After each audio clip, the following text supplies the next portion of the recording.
ഈശോ മിശിഹായ്ക്ക് സ്തുതിയായിരിക്കട്ടെ. ഞാൻ മാണിപ്പറമ്പിലച്ചൻ. ഒക്ടോബർ 3 ബ്രോഞ്ഞിലെ വിശുദ്ധ ജെറാർഡ്. ക്രിസ്തുവർഷം 959 മരിച്ച ഒരാളാണ് ബ്രോഞ്ഞിലെ വിശുദ്ധ ജെറാർഡ്. ബെൽജിയത്ത് നാമൂർ എന്ന ഒരു പ്രദേശമുണ്ട്. അവിടെയാണ് ജെറാർഡ് ജനിച്ചത്. ഒരു സൈനിക ഉദ്യോഗസ്ഥനായിട്ടാണ് ചെറുപ്പത്തിൽ അദ്ദേഹത്തിന് ശിക്ഷണം ലഭിച്ചത്. 918 ജെറാർഡിനെ ഫ്രഞ്ച് രാജാവിൻ്റെ അടുക്കലേക്ക് നാമൂർ പ്രഭു ഒരു സന്ദേശവുമായിട്ട് അയച്ചു. മധുരപ്രകൃതിയായ ജെറാർഡ് ഏവർക്കും പ്രിയങ്കരനായിരുന്നു. സന്ദേശം രാജാവിന് കൊടുത്തതിന് ശേഷം ഫ്രാൻസിൽ കുറേ നാൾ താമസിക്കാൻ ഇടയായി. പ്രാർത്ഥനയ്ക്കും വലിയ താല്പര്യമായിരുന്നു ജെറാർഡിന്. അദ്ദേഹം അങ്ങനെ വിശുദ്ധ ഡെന്നിസിൻ്റെ ബെനഡിക്റ്റൈൻ ആശ്രമത്തിൽ ചേർന്നു.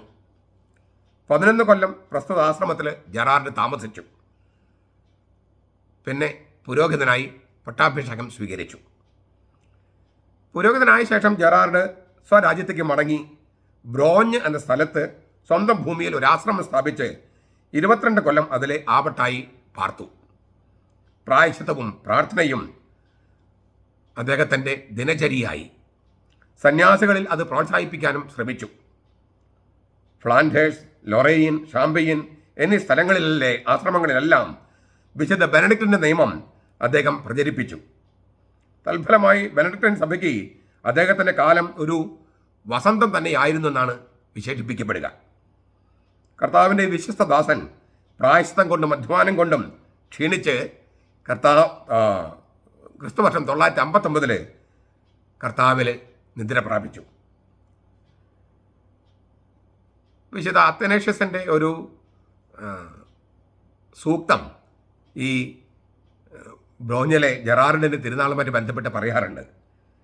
തിന്മ ചെയ്യാതിരിക്കുന്നത് മാത്രം ആകുകയില്ല, നന്മ ചെയ്യാതിരിക്കുന്നതും തെറ്റാകും. നിയമം ഇരുവിധത്തിൽ ലംഘിക്കപ്പെടുകയാണ്. അപ്പോൾ നന്മ ചെയ്യാതിരിക്കുമ്പോൾ നിയമം 2 വിധത്തിൽ ലംഘിക്കപ്പെടുന്നു.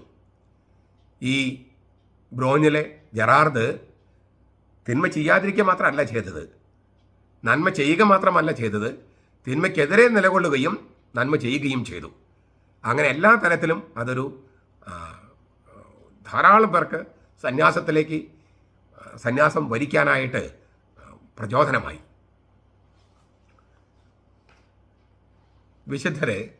വിശുദ്ധരാണ് വിശുദ്ധ ഗ്രന്ഥത്തിൻ്റെ യഥാർത്ഥ വ്യാഖ്യാതാക്കൾ എന്ന് ബെനഡിക്റ്റ് മാർപ്പാപ്പ ഇടയ്ക്കിടെ പറയുമായിരുന്നു. ഏതെങ്കിലും ഒരു വചനം അവരെ കുത്തിത്തുളയ്ക്കുകയും വലയം ചെയ്യുകയും അവരത് ജീവിക്കുകയും അങ്ങനെ അവർ തന്നെ വചനമായി രൂപാന്തരപ്പെടുകയും ചെയ്യുന്നു. അതിനാൽ വിശുദ്ധരാണ് വിശുദ്ധ ഗ്രന്ഥത്തിൻ്റെ യഥാർത്ഥ വ്യാഖ്യാതാക്കൾ.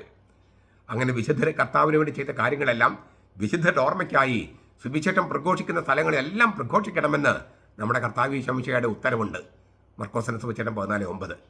കർത്താവിൻ്റെ ഉത്തരവ് പാലിക്കുന്ന എല്ലാവരും വിശുദ്ധരെ വണങ്ങുകയും ബഹുമാനിക്കുകയും അവരുടെ പ്രാർത്ഥനകൾ സ്വീകരിക്കുകയും ചെയ്യുന്നു. നമ്മൾ അങ്ങനെ ആകട്ടെ. നമ്മുടെ കർത്താവ് ശംശയുടെ കൃപയും പിതാവായ ദൈവത്തിൻ്റെ സ്നേഹവും പരിശുദ്ധാത്മാവിൻ്റെ സഹവാസവും നാം എല്ലാവരോടും കൂടി ഉണ്ടായിരിക്കട്ടെ, ഇപ്പോഴും എപ്പോഴും എന്നേക്കും. ആമേൻ.